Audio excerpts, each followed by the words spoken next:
And I think we're live. We are live on YouTube. We're live in the premium channel, it looks like. And we are live in in X. That's right. Now they call it X. So I gotta make sure I do that right. We are on X, which, by the way, the first time I heard about X in the term of media was not in any social media, but actually the aliens from Planet X, from Godzilla in Monster Zero, Godzilla versus Monster Zero. So they're first, so everyone has to go talk to Toho about naming rights. So I'm just saying. But we have a lot to talk about this evening, and a lot of it involves with the tropics, and we have a lot of things that we are breaking down. Getting a lot of questions already about the winter. Yes, I know there's a lot of very interesting forecasts being put out there. In fact, I got a email from one individual talking about how I can expand my coverage and grow. And they said, well, the people who you're competing against are very flamboyant and they make a lot of exaggerated statements. For example, the tropics are blowing up. But yeah, that's not my style. You know me. I'm boring. No, just kidding. But yeah, well, yeah, that's true too. So let's talk about what's going on in the tropics because we see some tropical waves here. And I'm looking at one right now. There's one right here and there's one right here. And let's see, the National Weather Service, the National Hurricane Center, just put out a new update. And let's see what their 7-day graphic is showing now. And it's still at moderate, but they lowered it down to 50% and 50%. Gee, does this seem familiar? Okay, so these tropical waves are coming off the African coast, and they're stronger. They're much stronger because we're getting a little bit better tropical forcing. The way that El Nino is setting up, which we're talking about in a moment, is such that the tropical waves coming through Africa are a little bit stronger, and so they're coming off and robust. And the model guidance is reacting to this in creating, well, this solution. Hey, look, we got named storms on this, and they're pinwheeling around. They don't last very long because of shear, but they try to produce something. And so, and you see the same thing trying to pop up here in the Gulf of Mexico, too. Here's the problem, though. Dust. Lots of dust. And shear.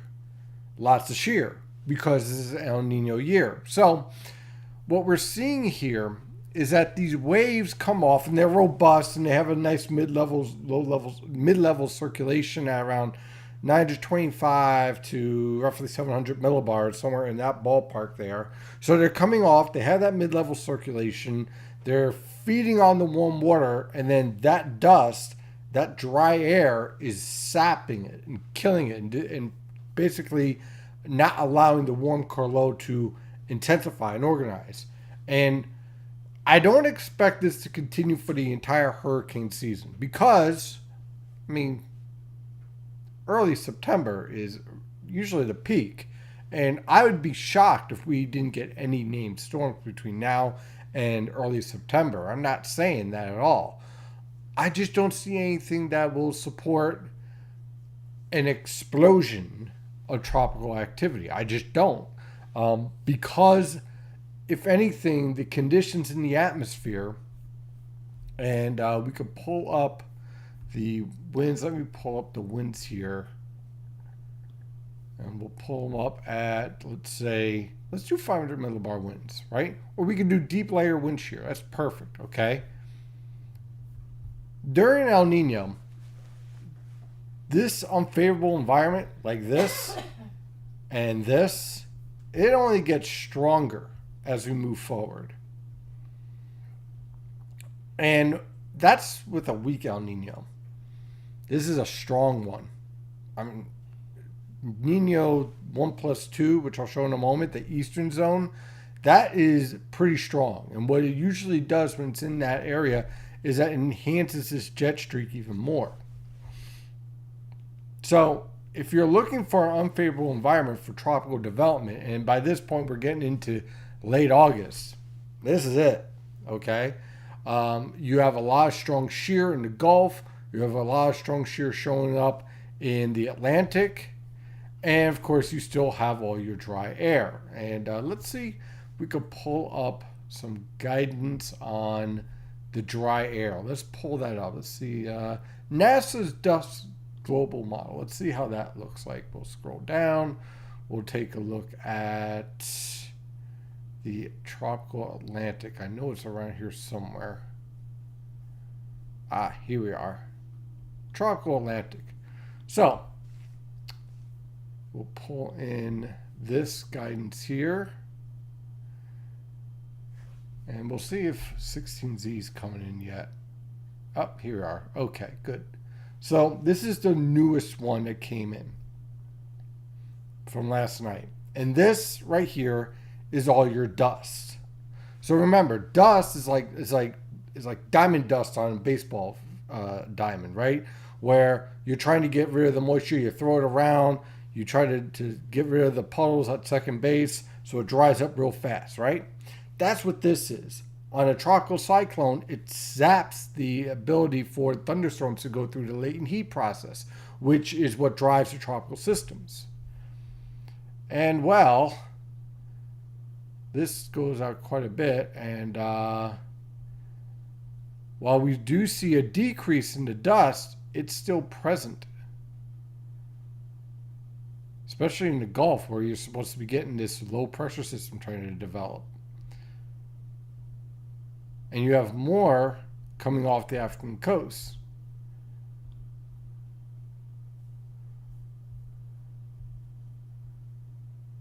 So you have more dust ready to come off after August 25th. So what does this tell us? Okay, we know that shear is increasing. We know that dust is still present, although it should decline at least somewhat, which is typical what we see during this season. So when we see these types of signals showing up, it really argues against an explosion of tropical activity. I certainly expect some tropical waves to develop. I mean, for Pete's sake, we're moving towards the middle of the season. You would expect some development. But I don't see anything. Look, warm water matters if you get an environment where the whole warm core low can mature and develop. Okay, so it's like this. This is the best way to look at the hurricane season in the Atlantic. You have an amazing car with a really bad engine, and you have a ton of high octane fuel, but your engine is broken because you put a bunch of dirt in the middle of it. So as a result, you have great gas, but you can't use it because every time you turn on a car, some gremlin comes in and throws in a bunch of dirt in the middle of your car, the car's engine, and chokes the filters and messes up the pistons and destroys the oil in the engine, and the engine can't develop the heat it needs to generate in order to grow and to drive faster so you can go down and get a burger. Unfortunately, that car is dead no matter how much gasoline you're able to put into the tank because the engine will not turn over. This, ladies and gentlemen, right here is the gremlin that will continue to throw dirt in our engine to prevent warm core lows to mature. And as long as we have this signal dominating the Atlantic, and as long as we have that shear dominating the Atlantic, it's going to be very difficult to get strong tropical storms or hurricanes. It's not impossible, but I wouldn't be running around advertising an explosion, so to speak. So it's very interesting to see this all take place. Now, there is another feature that I'm very interested in, and that is this tropical storm that is expected to intensify into a major hurricane. Now, you might be saying to yourself, Stephen, it's in the Pacific, it's around Mexico, why do I care? Well, the way that the pattern is setting up, this feature here is going to be heading towards the southwest. And we, at the same time, will be building a nice little heat ridge over the center of the country. Now, we'll miss out on the bulk of this heat. We'll maybe have 1 or 2 days of hot weather, especially around the Philadelphia metro. We could push like 95 degrees, maybe a heat advisory or two. Good word, by the way, liquid death. My wife bought me this, she bought it for herself, and then I stole it from her. Very good stuff. It's actually cold. It's pretty nice, huh? Yeah, I like it. Yeah, well, now I like it, so I guess we'll buy more of it. Anyway, so we have this heat ridge that's building over the center of the country, and there you have your storm down here. What concerns me is that some of the latent heat and moisture from this tropical low could get wrapped around this ridge. And you're seeing right here some of that interaction with the polar jet stream dropping to the northwest around the early part of next week. I'm not saying for sure, but it's something I'm watching very carefully. The GFS was kind of hinting at this a little bit. Let me see if I can pull that up here. If I can find the right one. Here we are. Okay, so the GFS was kind of hinting at this a little bit. The Canadian was hinting at this. The European ensembles was hinting at this as well, where a piece of the vortex with this strong hurricane lifts up into Canada and drops to the northwest. And I've seen this before create some pretty strong mesoscale convective systems. So I'm keeping a really careful eye sometime between Sunday night and Tuesday of any strong short waves that are going to be marching from the northern Great Lakes towards the mid-Atlantic. We have a impressive heat gradient that is going to be setting up here, and this is usually a nice little calling card, this gradient here, to get a short wave, get its mojo going, especially at the mid levels, and just march right down towards our neck of the woods. And there is some indication of something like that trying to brew here. In this case, on the European, it drops it through New England. I'm just saying, I'm going to be keeping an eye on it to see how this evolves. But this is a great example of how a system in the tropics, the tropical Pacific, can directly impact your location in the northern mid-Atlantic, especially when you have these heat ridges setting up. Now, while all that's happening, of course, the background story is all about El Nino. Well, it's been a real interesting little feature here. I'm very interested in how this pattern is evolving. Now, typically, you're looking at this, and you have an east-based El Nino, and it's raging in Nino 1+2. Very warm, very impressive. The subsurface temperatures and the way that the Kelvin waves are starting to develop would suggest, and also model guides, would suggest that this feature here is going to start to shift more to here as we go over the next couple of months. But what catches my eye is how the 500 millibar pattern is reacting. And I think part of this has to do with not only the warm Atlantic, but the warm Pacific. See, again, everything's connected. Whoops, let me go back here. Didn't want to do that. Okay, good. Okay, so everything is connected in the respect of the development of this El Nino and the way that the sea surface temperatures are evolving. Good. Okay, back to where I wanted to be. Okay, so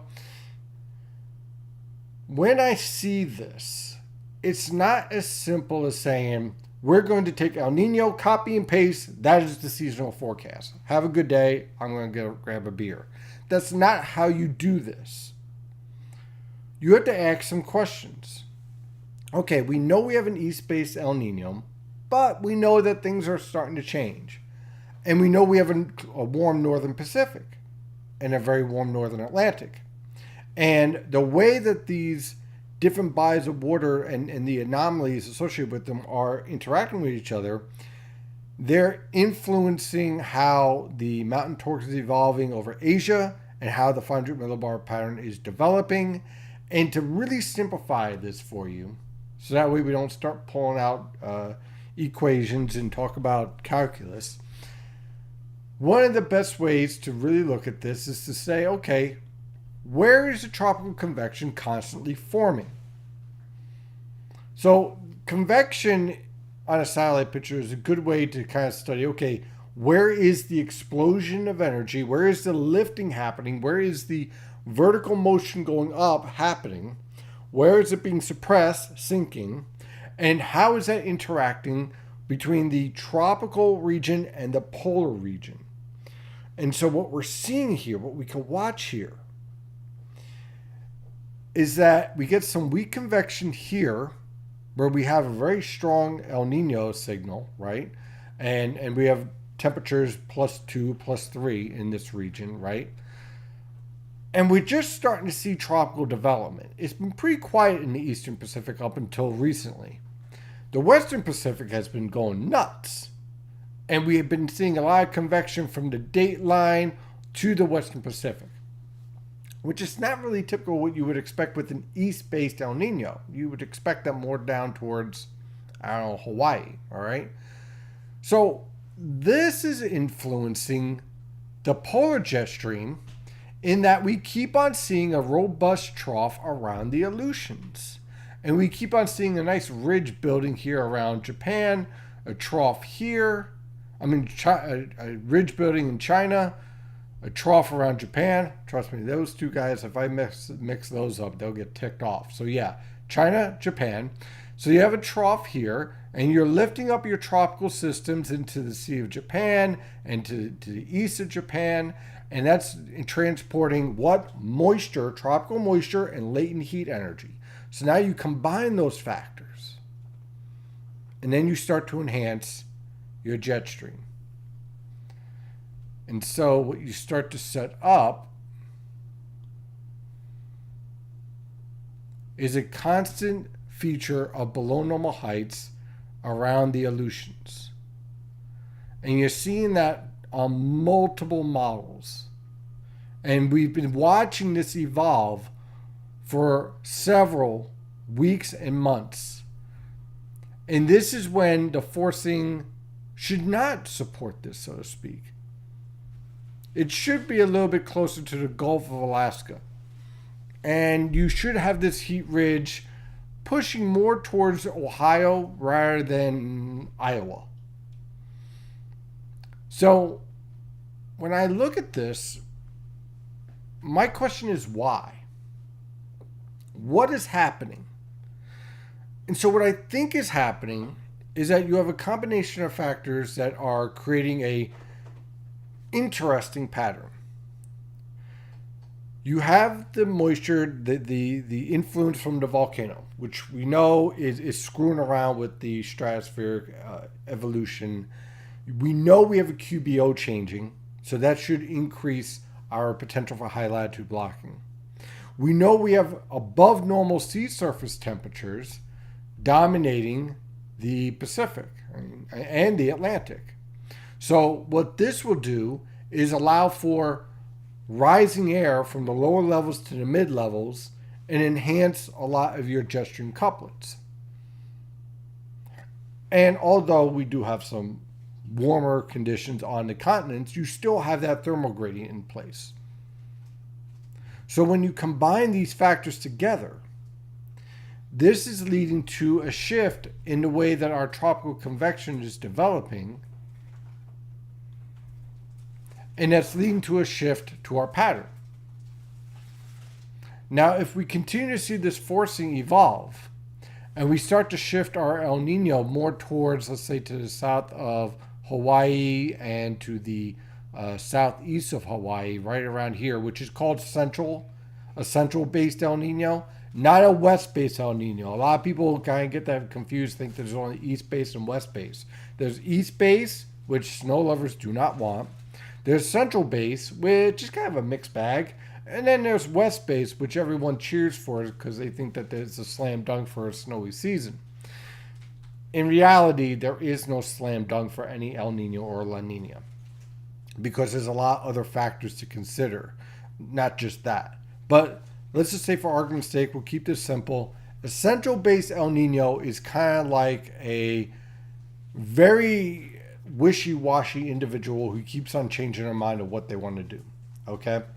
So you tend to get a very volatile trough placement in the northern Pacific, back and forth between the Gulf of Alaska and the Aleutians, and you start to get more lifting parameters that start to line up with whatever's going on in the stratosphere, i.e., your high latitude blocking can still get pushed to the east and you end up with a mild, wet winter, or, well, certainly more snow than last year. It won't take much after what we had last year, like 2 inches. But it's certainly interesting to see this evolution take place. So things that we're going to be watching for, so we don't jump the gun here, we're going to continue to monitor the evolution of our El Nino and see if this actually takes place here, this evolution.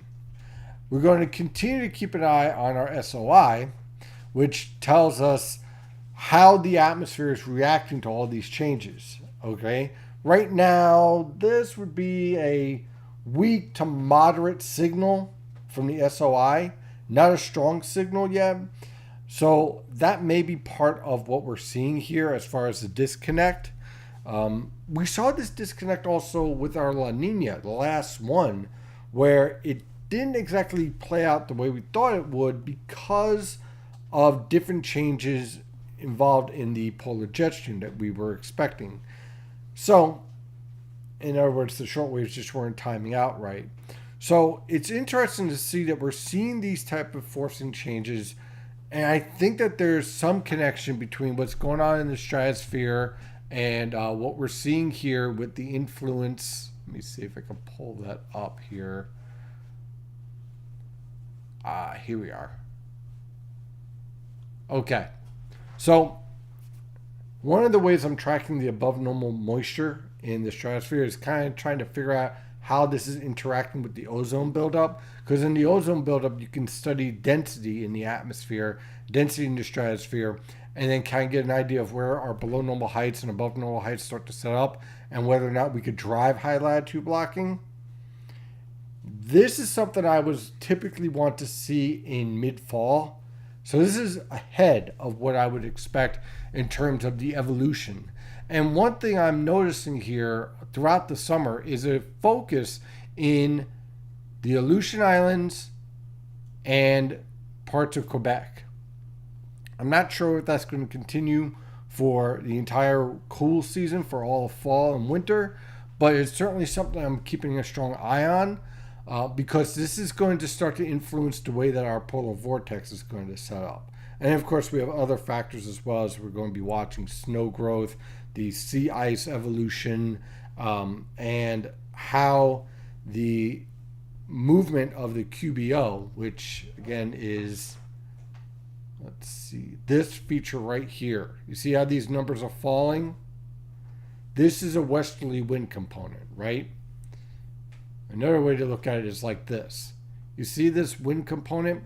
When it goes into this level, east base, in this direction, again, the QBO descends down towards from the upper portions of the stratosphere to the upper portions of the troposphere. So when you're seeing this evolve, when it goes negative, that starts to increase your high latitude blocking potential. That also builds up mass. That also now you added in all this water vapor, so now you are enhancing that influence even more. You're causing enhanced cooling, enhanced warming to balance out the cooling.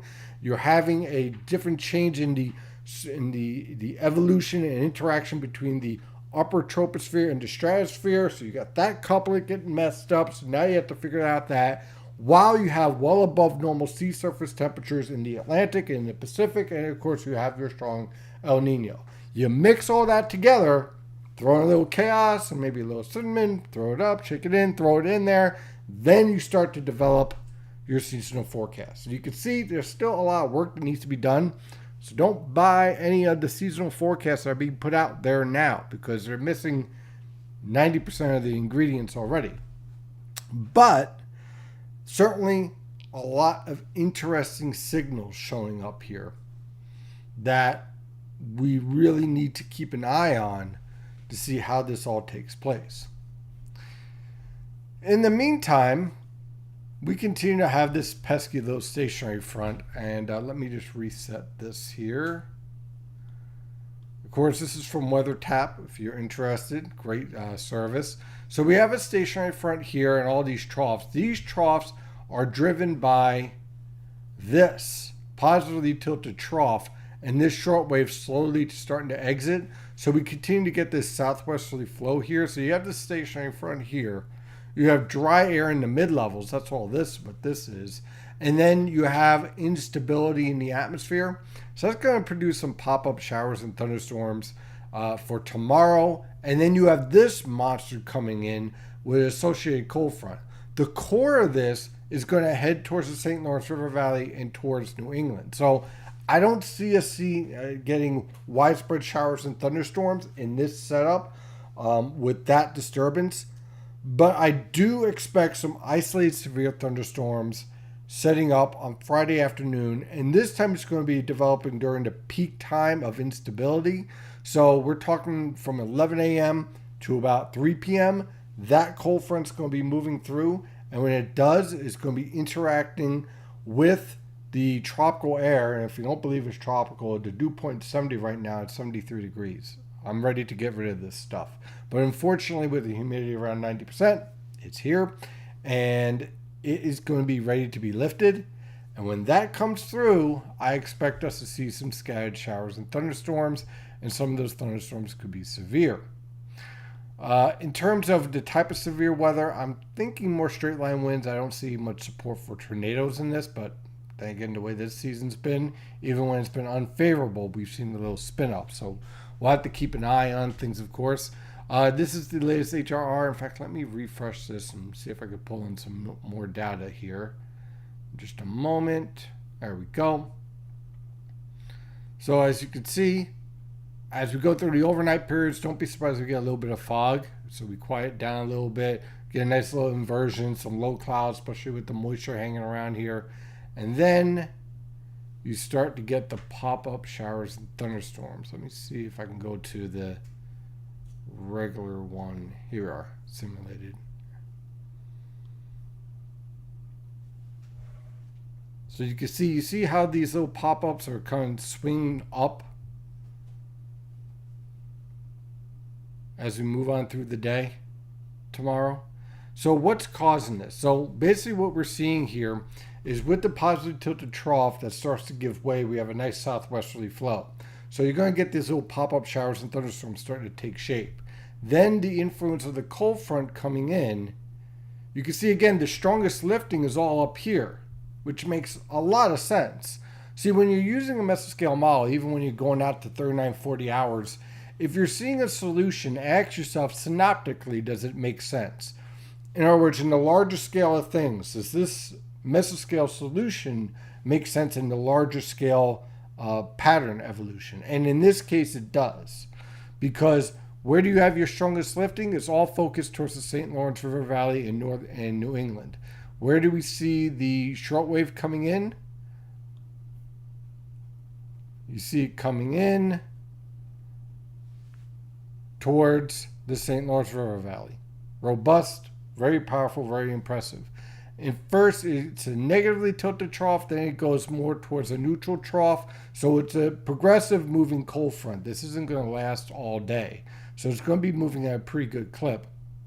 But I'd be very careful, especially around eastern Pennsylvania, western New Jersey, for some of these storms to develop and then lift northward, and a few of them reach severe levels. And again, I like the idea of straight line wind gusts and frequent lightning, heavy downpours, that type of thing. And then after that, by Friday evening, we clear out. And Saturday and Sunday is very quiet, very enjoyable, with tranquil weather conditions expected. And also, unfortunately, hot weather conditions as well, especially around the Delaware River Valley. But then again, it is summer. One would expect that. So I talked about a lot already. It's already 8:30. So now it is time to take. Wow, we have a lot of questions here. And we have a lot of questions in the premium chat. So, of course, we answer all the premium chats and pick the best YouTube chats. And do we have anything in Xland at all? No. Okay, good deal. X is very interesting because X is going to give it to you or something like that. I'm going to keep on pulling these 90 rapper puns until they change the name. I don't care. I'm just going to keep calling it X-Twitter. X-Twitter. That works too. All right, so let's see here. As always, Card, how you doing? How's everyone doing in the premium chat? I'm expecting Comcast to sue Twitter given their X logo. I don't know. I mean, Comcast sues everybody, but they do a horrible job, so who knows? 250 millibar level per Earth New School still looks like a lot of shear. Yeah, you can see that at 500 millibars, 250 millibars. It is pretty robust. Let me shift down towards the tropics here. I mean, look at this. This is not favorable at all when I'm seeing this. And if we go down to 500 millibars, it's even worse. And then 850 millibars. So you have a lot of shear factors here that, I don't know. We'll see. We'll keep an eye on it, see how it evolves. But when you have fast moving winds, it doesn't necessarily have to be directional shear. It could be speed shear too. See, the key thing is that these thunderstorms, they build up. So when you have winds at different levels going faster as the thunderstorm's building up, then the thunderstorm gets displaced and your warm air rising, your latent heat process gets disrupted, and then that disrupts the development of the warm core low. So you can have speed shear, you can have directional shear, you can have dry air. All that is present in this environment. So it'll be interesting to see what we see develop. You know, if the NHC forecast is going to verify, it's going to literally be a very, very busy time period from basically, it would have to be from August 25th through October 31st. It would have to be, you know, at least 3-4 storms a week to meet their forecast. Is it possible? Sure, but typically that doesn't happen in an El Nino year. Usually that happens in a La Nina year. So we'll see what happens. I saw that all the sunspots that are Earth facing are stable. Yep, for now. Also seems that the number, while still high, has dropped a bit. Yeah, the sun has not been as active the past 2 weeks. We saw an explosion of activity, literally, a couple of weeks ago, especially from May on through mid-July. And then we've kind of backed off a bit since. Let's see. I wonder if we getting closer to cycle peak and it will end up peaking early as some predicted. Not sure about that yet. There's some debate on that in terms that we have seen some reversal polarity in some of the sunspots, but not enough to call the trend yet. So it's certainly something that we're watching very carefully. The reason why this matters in terms of meteorology is this. Not now, not this year, because it's kind of like a lost cause already. But if over the next 2-3 years we start to see a reduction in the activity, then we start to see more of a quiet sun. That reduces the amount of solar energy that is knocking down your ozone, and then your ozone buildup can start to really increase. If you build up ozone, you start to build up heating in the upper stratosphere and ionosphere, which starts to impact your mid and lower stratosphere a couple months later. Throw in the addition of the water vapor, which would be really interesting to see how that plays out. And you have a mixed bag of dynamics in your stratospheric level. So it's something that we're definitely going to have to watch out for. But that's several months ahead. But we'll definitely be keeping an eye on that, see if that peaks. I have a friend who lives in College Station, Texas. I'm so sorry. Who is praying for rain. I would too. A European showing some type of system coming off the Gulf around the 22nd, 23rd. What are your thoughts? I'm skeptical of it. I know I've been seeing it quite a bit on the European, and it seems to develop off of this vort that's, let's see here, let me pull up some of the satellite here. Okay, so this feature right here, which has kind of been meandering around the stationary front. The idea is this feature here kind of meanders around Florida and then enters the eastern Gulf of Mexico. While that's happening, our heat ridge is building right over Chicago, Missouri, Kansas City, all those locations. So it's building. So that's going to set up an environment where you have winds basically pushing whatever is festering around here towards the Gulf Coast, the western Gulf Coast. I have no problem with the idea of a disturbance moving in that direction, maybe getting some rain. Whether it's organized or not, I'm not sure yet. The problem here, and here we go.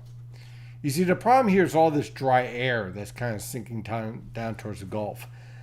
That dry air signal and a tropical low pressure system developing around it usually don't mix very well. I do like the idea of some showers and thunderstorms popping up, but I'm not buying the organized potential of this yet until I actually, at the very least, start to get more of a low level circulation involved here so that we could study that interaction. As it stands right now, we have no low level circulation. It's essentially a mid and upper level circulation. You can see it right here, and a trough at the surface. So what would have to happen is that this continues to migrate towards the Gulf. We see a low level circulation take place. And then once that circulation takes place, we see if there's any interaction with this dry air or if it remains more of a baroclinic type system, as in a cold core system, and you just get tropical showers kind of rotating into Texas. So we'll continue to keep an eye on that and see how it plays out. The reason why it's important for the northern mid-Atlantic is that this feature, in theory, could break down the ridge a little bit faster than one would expect. So we'll continue to keep an eye on that and see how that all plays out. Oh, we have a new comet discovered? I did not know that. Well, it's been a busy year. As summers go for our areas, it has not been hot at all. No, remember I said at the start of this summer, I wasn't expecting a lot of heat waves, but humid? Yeah, it's definitely been humid. That is for sure. A lot of days, even when we were supposed to get that heat wave, which I was expecting, I was kind of surprised, we got stuck in the upper 80s in many locations. Okay, it just felt horrible because it was 89 with a dew point of 78, and it felt like 98 even though it was 88, and you just wanted to die because you couldn't breathe. It was just disgusting. And then throw in the air quality, that didn't help at all either. So a lot of factors came around this summer, which was expected. The one thing I wasn't expecting was Canada not knowing how to put out a forest fire and choking all of us. I didn't expect that, but it is what it is. What are you going to do? Is the fact that, let's see, hold it.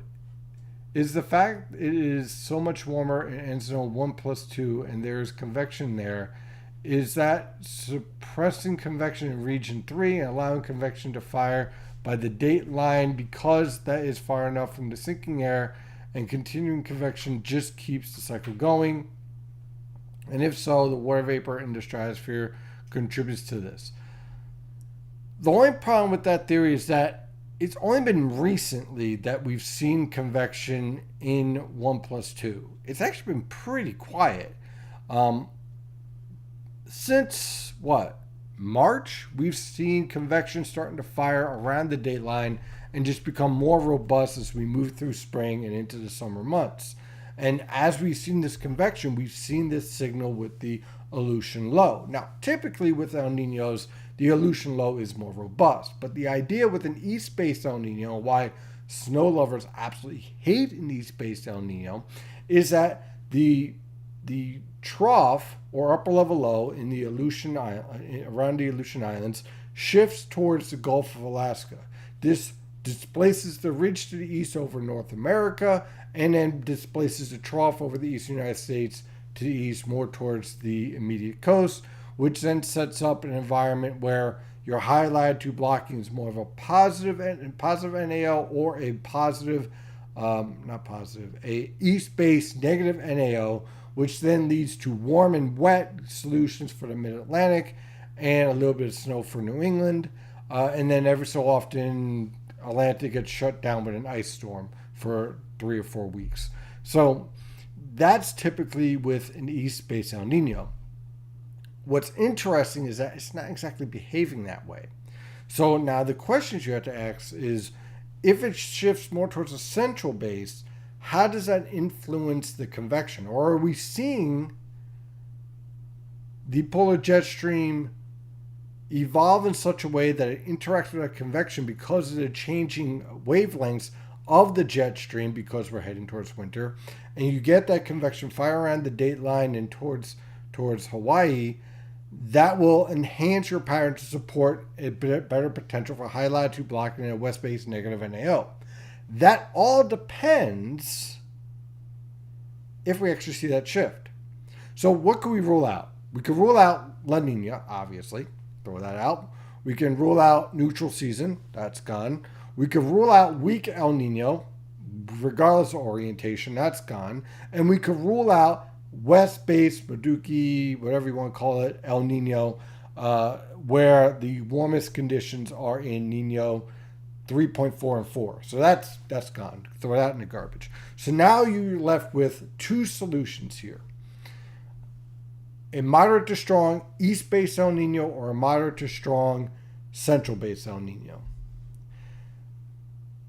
Based on what I'm seeing with the evolution of the subsurface, let me see if I can pull that up. In fact, let me see here. Okay, so first of all, this is a chart that measures OLR. All right, so basically it's a good way to study where convection's forming. And so this is going through all the way since May. Before May, we had this suppression. Here's our La Nina influence, and this is the date line right here, and you can see that suppression influence, and with that it displaced the polar jet stream, and everyone hated winter, and no one had snow, and everyone was upset. So there we have this setup here, right? Then we move through spring and we lose our La Nina and we start to shift towards El Nino. And so notice we get this weakening and then neutral state. And then you start to see the convection trying to kind of pop up here and there, starting to develop. Meanwhile, by the way, this is your eastern zones here.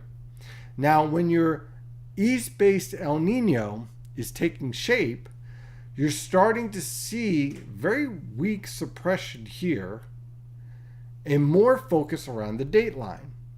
Now, when you're seeing this, you would think your warmest temperatures would be somewhere around here. But instead, they're around here. So what I think might be happening here, when you combine the warm Pacific, in fact, wait a minute. Where are you?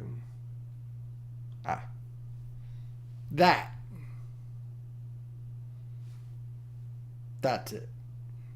Okay. Follow with me here. It just hit my head, right?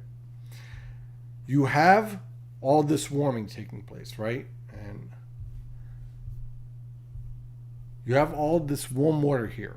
And we know that we're going to be shifting more towards central base. And again, I'll show you that in a moment why. This cold pocket of water is kind of balancing out this and this. And so you're having rising and then this suppression here. And that sinking area is influencing the convection here.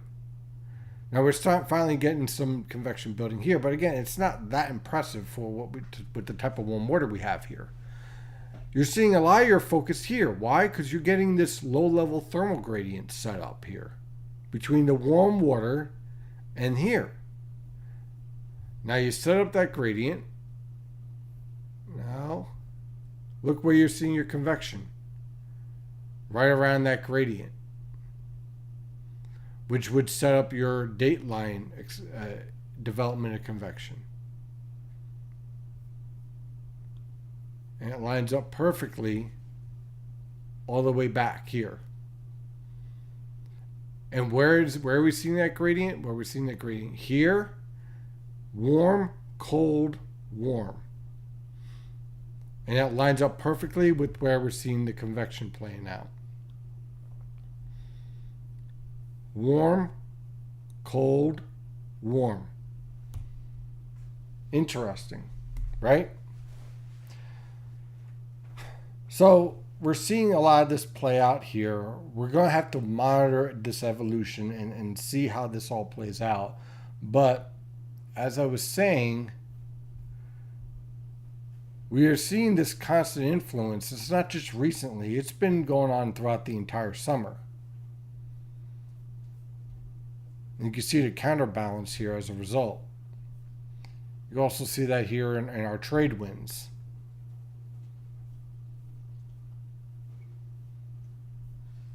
Now, let me pull up. Here we are.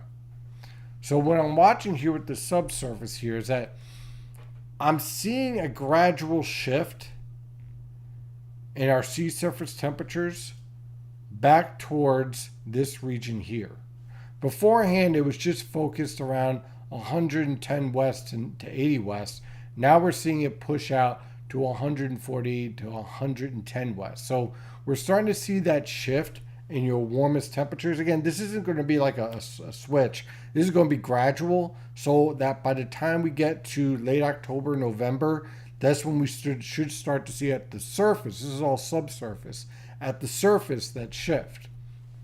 Meanwhile, I don't see any type of collapse. And what I've been watching, very interesting, is that we're kind of stabilized our subsurface warm anomalies here. So I think whatever we have at the surface in terms of our sea surface temperatures here, I think what's up here is what you get as far as the intensity. So I like Nino 3.4 and Nino 3 to get to around 2 to 2.0 to 2.25. This kind of level out to, let's say, around 2.89, and then fall off by the fall to around 2. And then you get your focus here. And then Nino 4 gets to maybe around 1.3, somewhere around that ballpark. So that's where I see evolving here. And that's setting up pretty nicely here, where you notice Nino 1 plus 2 is leveling off. Nino 3 keeps rising. Nino 3.4 keeps rising. And Nino 4 is rising, but at a slower rate. So again, all these factors are all coming together. And then you add in all of the convection and everything else. And there's your cycle. Let's check out some great questions tonight, guys. Absolutely great questions. Let's check out El Nino, YouTube. All right, good evening. You definitely are not boring. Love enthusiasm. Thank you. Thank you very much, Judy. What's up, Steve? Had a question on the severe weather that missed Monday night. Excellent question.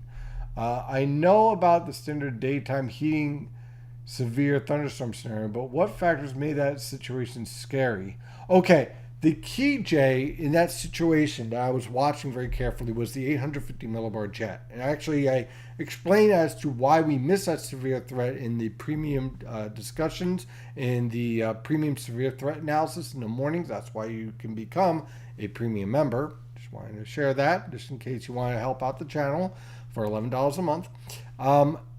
The reason why we missed that event was because the 850 millibar jet shifted off the New Jersey coast. The concern was when we took a look at the mesoscale and the synoptic models, they both supported a strong 850 millibar jet right over New Jersey. And the reason why this is important is that that jet would have enhanced speed shear, and that speed shear would have enhanced cyclonic circulation in the atmosphere.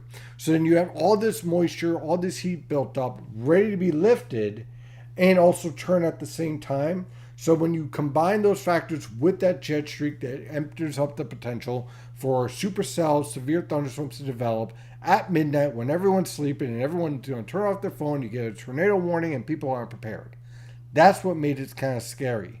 What was Really good though was that the way that the 850 millibar low developed was kind of more of a split, and because it was a more of a broad circulation, it pushed the jet streak over the Atlantic Ocean, which then reduced the potential for thunderstorms. I should note that under that jet streak over the coastal waters, we had some pretty robust thunderstorms that could have been a real problem. Let's see. What is a free weather map that you use to find where the cold fronts and warm fronts are on the map? I always suggest going to the National Weather Service. So let me see here. Let me pull up. Let's see. I know I got one somewhere around here. Here we are. Okay. wpc.nsep.noaa.gov. You can probably just Google that as well. This is under fronts. You can do surface analysis. This is all free. Well, not free. You pay with it for your tax dollars. But yeah, I mean, you jump right on here. Little bit of behind the scene knowledge. No matter what company you go to or what model data you buy, or if you see any fancy graphics or radar or whatnot, it all comes from here. This is it. This is what they're not making their own maps. They're pulling it from here. So this is where they're getting the data. They're not redoing it themselves. Trust me. Has there been any news about how the wildfires in Canada, U.S., and Hawaii are affecting the upcoming winter season? Those are more of a mesoscale and microscale impact, not a synoptic scale or seasonal scale. So something like smoke and the fire doesn't have a direct impact. What you would need in order to have an impact from something like that in the air would be like a volcanic eruption, something of that nature, where the type of soot could cover a whole continent rather than just a few areas. So it really doesn't have as much of an impact. Are that intense when it is expected? Okay. So when we're studying the mesoscale models, one of the drawbacks is trying to figure out where you have convective feedback issues. And it's really hard to pinpoint that. The problem is if you try to be too perfect, you can get people in a bad situation, like underplaying a severe event. So you always are at a balance between warning people of the potential and not scaring them, and not hyping, so to speak. Here's a hyping example, okay? Explosion of storms will create massive tornadoes and destroy major areas and could potentially cause great death. That is hype. What is responsible is potential for strong to severe thunderstorms. A few tornadoes are possible. Please be prepared. You see the difference? Information, be prepared, death and destruction. Prepare, end the world. You see the difference? That's what you have to do as a meteorologist. You have to be capable of explaining a difficult and complicated situation. Now, in this situation, what's been interesting this summer is that a lot of these thunderstorms have been developing in the late afternoon and evening hours. So the question is, especially when you're dealing with an increasing 850 millibar jet streak at night, which can reinvigorate thunderstorms, is when do you shut down and start to knock down that severe intensity? And that's always the trouble with forecasting severe thunderstorms that late in the afternoon. It's a lot easier when you have initiation at 12 o'clock because you got 6 to 7 hours, sometimes even 8 hours of prime instability in the atmosphere to feed your thunderstorm. So it's a lot easier to forecast. Whereas in the evening, where you have the instability falling off because the sun is setting and the atmosphere is becoming more naturally stable, that is where things get a little bit more difficult. And if you try to be too perfect, you could put people in a bad situation. Is there any heat or are we done? I wouldn't say, okay, let me be careful here. Definitely potential for heat, especially early next week around Philadelphia. Heat waves, I'm not really seeing that. But definitely like a day or two of temperatures spiking up to 95, 96, absolutely, yes. Do you think strong storms for Monday? Well, we talked about Monday, so we covered that. Oh no, drinking the water. This does kind of look like a beer can though, doesn't it? At first glance, it's just water. Will we get more hurricanes in the Atlantic? It's possible. I mean, geez, even with the El Nino, we're heading towards the peak of the season. Boy, if we don't get any hurricanes setting up, we only have one so far, right? And if we don't get any, the bust potential for the NHC forecast would be immense. Now, I went below normal for this year, but, well, we'll see, won't we? It ain't over yet. It ain't over yet, exactly. All right, let's check out what else. We had some great questions tonight, absolutely great. Looks like I answered them all too. Very good. All right, and it's 8:55. So look at that. All right, so I think that we covered a lot tonight. As you can tell, I'm getting a little bit more amped as we head towards. I am so done with summer. Summer is my. The only thing I like about summer is baseball, and my Mets suck this year, so it's not much of a summer then. So I'm ready for fall. And oh, by the way, yep. I said grilling. Oh yeah, grilling. Yeah, I do like. But now we can grill in the fall, and in the winter, right? Sure, whatever. Sure. Awesome. Okay, so in my attempt to force fall, I've put up some Halloween stuff here, so to start to kind of get things moving. So I'm trying to bring it into existence. You started shopping. And we started shopping to bring on fall. I don't want to jump straight to winter. I like fall. I like, apple cider, apple pie, pumpkin pie, Halloween, trick-or-treating. We got to decorate the house. That's going to be fun. So we're trying to will it into existence, see if it works. But with that, I think that answers all the questions for tonight. Oh, let's see. NHC forecast plus potential as big as the over/under forecast for the Yankees and Mets were. Oh God, yeah, yeah. What was my forecast for the Mets? 100 wins. We might end up with 100 losses. Talk about a bust there. If the Chiefs make the Super Bowl again, and will you grill on Super Bowl Sunday even if there's snow on the ground? Oh, regardless of what the Chiefs are doing, I'm going to be grilling. There's no doubt about that. I mean, I have been waiting for decades. I mean, we'll see. We'll see how. I mean. Well, see, here's the thing. I've been waiting. You know what's going to be nice?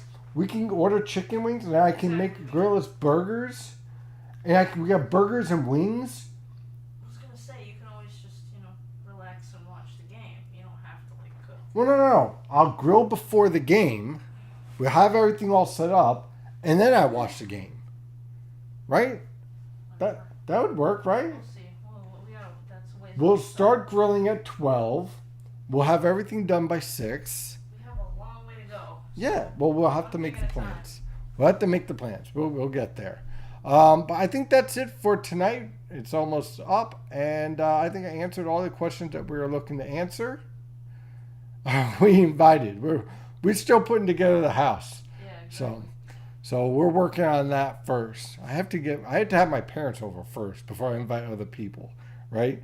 But anyway, that's it for tonight. Thank you for joining. Again, if you want to help the channel, definitely spread the word about this and let everyone know. And if you're interested in helping more, you can always join NYNJPA Weather Premium membership, only $11 a month. So that certainly helps out quite a bit too and lets me do more of all this stuff.